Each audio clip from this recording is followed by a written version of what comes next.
Hello, everyone. Thanks for joining us today. My name is Robert Allen from Canna Pop Up, and if you know anything about Canna Pop Up, you know that we are all about education first. It's very important that whatever we do, we have an educational component because we are, for many people, treading in uncharted waters here with the cannabis plant. And the more people know about how the cannabis plant can help them, the better off their life will be. And right now, as many people know, out in the news and the media all over the place, we're hearing about this so called vaping crisis. And we wanted to kind of get ahead of this as best we can, given the circumstances. And we never ever profess at Canna Pop Up to have all of the answers, but we do profess to know the people who do have the answers. And today is one of those days. And when we wanted to address this vaping issue, um, one person popped into my head, and that's Oleg MaryAces from Lock Key Remedies. And we asked Oleg to join us today to talk about this. So, hi, Oleg. Thank you so much for being here to address this issue. Hi everybody. It's an honor to be a part of this conversation, and I'll be glad to provide any insight I can. Great. Well, before we get started, just quickly give everyone a sense of your background. We met actually at a place of Propelify outside of the cannabis space and have grown to become very close colleagues and friends. So give everyone just a brief understanding of who you are in the space. Sure. I've been in the cannabis space for 7.5 years. I started by manufacturing vaporizers, first in China and then in Connecticut. And then about 5 years ago, I started to shift focus from the hardware to the active ingredients. For personal issue, I was on anxiety meds for 15 years, up until 5.5 years ago. I was on anxiety and depression meds. So cannabis was my exit drug from pharmaceuticals. It's been April is my 5 year anniversary of not having any pharmaceutical drugs. So that was the turning point for me, where I was looking into the cannabinoids and then later on the terpenes. So all the various active ingredients that make you feel better and healthier. So that's been my journey, more or less, in the industry. Great. Well, it's thank you so much, for sharing that. So let's get right to the issue. Okay, this is all over the news. Everybody's talking about it. Both, the general public, people in the industry. We were just at a conference down in Atlantic City. It's the topic of conversation. So you've been on top of this. Talk to us a little bit about what have been the products that have been involved in these reported outbreaks that we're hearing about. Sure. So most of the people who have been getting sick and getting hospitalized, and in some cases dying, that is currently from the additive that was put into THC-based cartridges, which and specifically the ones that are sold on the black market.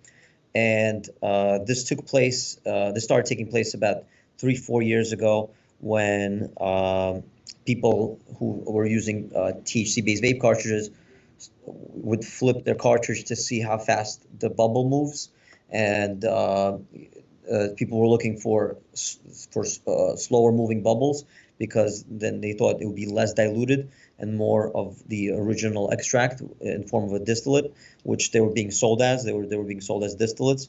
So instead of actually putting the distillates, some of these manufacturers just added vitamin E to add viscosity to it to make it look thicker, and none of them cared enough to see the toxicity levels of that ingredient. And I mean, there have been studies in the last decade that showed that if you're vaping these kinds of fats these kinds of molecules that are big in size. And when you look at their molecular structure, you could right away tell, like, oh my, your lungs are not going to be able to absorb that or process that. That basically it's like a Tetris where if things just keep piling up, at some point you're going to lose. And unfortunately, a lot of people are vaping on that, again, because it was a completely unregulated market, especially on the black market. And people were just not aware that there could be risks associated with vaping, and now that's coming evident. Because the process of vaping was originally kind of put out there as a safer alternative to smoking a combustible, whether it be tobacco or cannabis, flower, hemp flower, right? Everyone said, "Oh, vaping is better. This is how we're going to get away from it." And I believe, for the most part, it is better, right? Exactly, it But is. it's just that these things. So, is there a correlation then with this? Everyone here, everyone, jeweling, right? Jewel has become kind of the band-aid of the, Yeah. the plastic strip, right? Mhm. Talking about that, but it's someone said to me that we're hearing these teens that are getting sick, and they're blaming it on the jewel and the e-juice, right, when maybe in actuality they're also using these black market cannabis, the THC cartridges, not telling their parents that they're using those as well, and just saying they're using the jewel product with e-juice, and we're not getting a clear enough picture as to really what may be going on here. Yeah, you hit the nail on the head. I'd say everything you just mentioned is very accurate.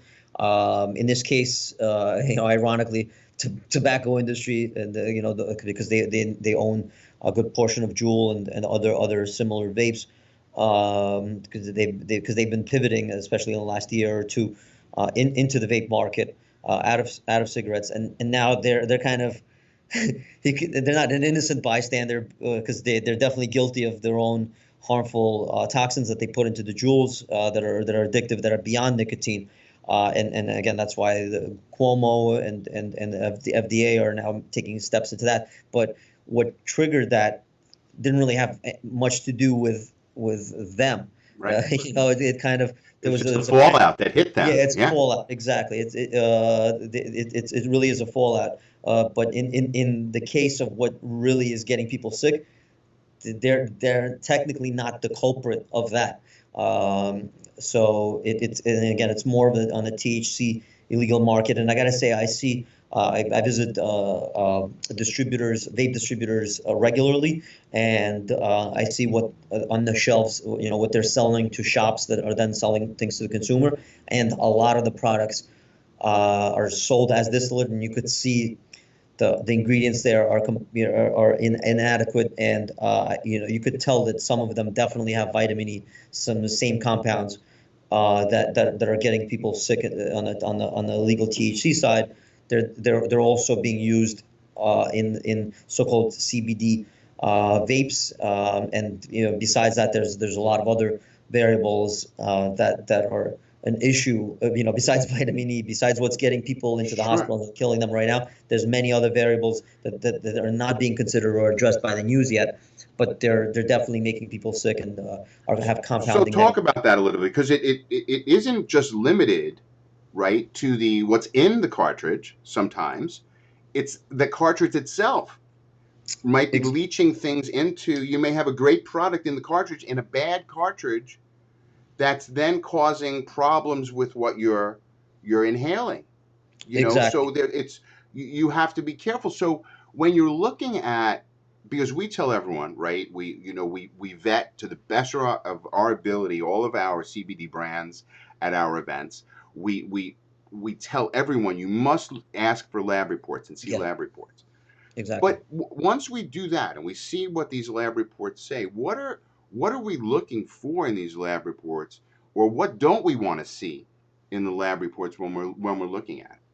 Great questions. Yeah, so let's start with let's finish with the ingredients, and then I'll address the hardware aspect. So on the ingredient side, and where the lab reports really come into play, Uh, well, yeah. So let's take one step back. So first, you check the ingredient list. What is in it? So is it just CBD isolate, or is it a distillate with other cannabinoids and terpenes? So you want to see what the active ingredients are with what you're consuming, and what are other filler oils that are being used, whether it's MCT or vegetable glycerin or propylene glycol. So you want to be aware of those variables. A lot more research needs to be done on all of those. Seemingly, those are not dangerous to human health. Some arguably could be more dangerous than others, but the as long as the temperatures are not excessive and the heating element, and we'll address that in the hardware, then those are generally okay. When you're talking about adding again these vitamin E's and other things in there, then you're going straight into a problem. So you don't want to go outside of that. So on the lab reports, as far as what is very important, heavy metals would be, I would say, the most important one, especially on the CBD side. Anything hemp related, because hemp, one of hemp's superpowers is it cleans the soil. It absorbs all the toxins from the soil. So mercury, lead, arsenic, those are some of the most common heavy metals that are found in hemp extracts. And you definitely do not want to be vaping on those or consuming those in tinctures or any other sort of way, because they end up compounding in your body, and it's very difficult to get rid of them. And often by the time you find out, it's too late. And those are the kind of things that build up over time. That Exactly. right and accumulates, and your body can't cleanse them. It Right. can't exactly. It does Yeah. not. So that would be the number one most important one, is heavy metals, particularly on the hemp side. On the THC side, pesticides is a big issue. For example, in California, one of the nation's leading labs, Steep Hill, they in 2016 conducted a report. 84% of all the medical marijuana oils that they tested came positive for dangerous amounts of pesticides. That was just right before the adult use regulations came about, but that was like the catalyst. Like you can't have a medical program where 84% of the oils have toxic amounts of pesticides. So, and California possibly is the worst of the bunch when it came to this, but you could imagine that across again, on the black market side, anything that's illegal, uh, that's that's widespread.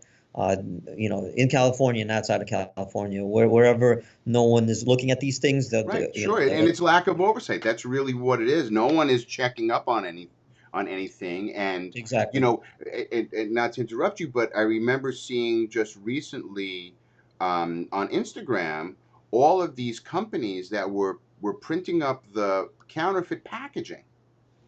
So Yes, you could just buy the packaging of all of correct. these, cartoonish, what were they, like the Mario Karts and Yeah, all of the other those. and this has been going on for years. This has been going on for So years. you Yeah. just buy the packages, be Yes. filling these in your garage Put it yourself. Yeah. with anything, Correct. and there's just no way to know. Yes. Yeah, that's been going on. So yeah, heavy metals, pesticides, mold is another big issue. Definitely, and it comes up all the time in cannabis, both on the THC side and on the hemp side.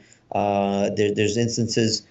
There's one case in New York, and we're looking for an investigative reporter who would be interested in covering this. But there's a hemp farm in New York that last year had a part of their farm underwater in the mud, and mold was evident on it. And then in the curing process, they also were did not treat it right. And then when that was addressed to them, they said, "Oh no, don't worry about it. We have a process. It goes through alcohol and ethanol, and then we just extract. We're going to make it into isolate. We're going to use it for vapes, and there's not going to be any mold in it." And the reality is, when you're doing that, your mold is still going to be in there. It's just highly concentrated and not informed that you know mold to be at. But when you're consuming it, especially applying temperature to it, Mold could be very, very bad for your health and could be deadly. So those would be the most important things I'd say to look for on the lab reports. And then I know you wanted to address the hardware Yeah, aspect of yeah, it, absolutely. so we could just touch base on those. So the cartridge itself, the most important part there is the heating element. So that's where the temperature rises. So unfortunately, most of the hardware, actually all the cartridges at the moment are made in Shenzhen, China. It's about a dozen factories that make them, and there's different price ranges for these cartridges, and the cheaper ones tend to use much lower grade metals that even if it says like, oh, it's a Kenthal metal or titanium, but the fact that you're choosing the cheaper ones, the grade of that metal is usually grade 3, which is no longer the metal that with the same name. It's no longer Hmm. titanium. It's no longer Kenthal. It's something else. It's some sort of So it alloy. actually changes. It's not. It doesn't. It's not what it started out as. Exactly, exactly. It's some sort of a blend with God knows what, and the again, given it's a heating element at high temperatures, you're getting uh, uh, the uh, toxicity that comes up from those metals. So very dangerous, Yeah. and carcinogens that it causes are very could be very toxic. So that's a big thing across the whole industry now, and a whole vape industry, not just cannabis. So this applies to the jewel side. This applies to all of that, and so you want to make sure that the heating element is either ceramic or porcelain, because those don't emit the toxins, and they Excuse also me. are easier to clean.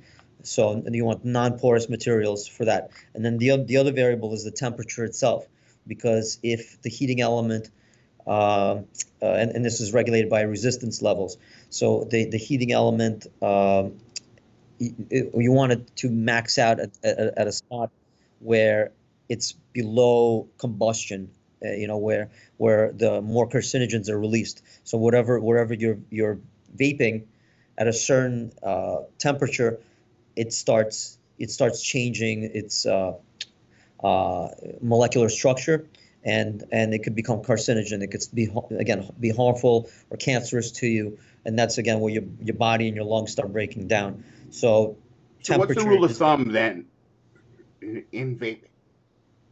I'm sorry, say again. What's the rule of thumb in vaping? Is it's the low temperature that we want? Yeah, you always want the low temperature. Exactly right. I mean, vaping kind of went uh, really focusing on bigger clouds. People want bigger clouds. Oh, I want to breathe out, and the whole room is Right. full of vape. But health-wise, that's not what you're looking for. And a lot of the active ingredients, especially in cannabis, terpenes,